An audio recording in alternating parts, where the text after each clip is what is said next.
ഇനി വാടാ. ഞാനെന്താ എന്നെ ചെയ്യാൻ പോകുന്നു? അയ്യോ, കണ്ടിക്കാനാണ്.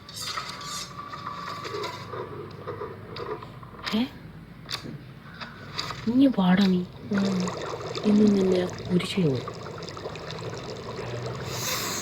ഇവിടെ നിന്ന് എങ്ങനെയെങ്കിലും രക്ഷപ്പെടണം. ഇതെങ്ങോട്ട് പോന്ന്? എനിക്ക് വെളിയിലോട്ട് പോകണം. എളുപ്പപ്പോട്ട് കടലാവും.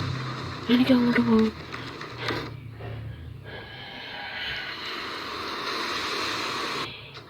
അയ്യോ, ഇതൊന്ന് കടലിനകത്തോട്ട് പോകാൻ പറ്റിയത്. അയ്യോ, വാള് ഇങ്ങോട്ടൊക്കെ പോകുന്നത്. അയ്യോ.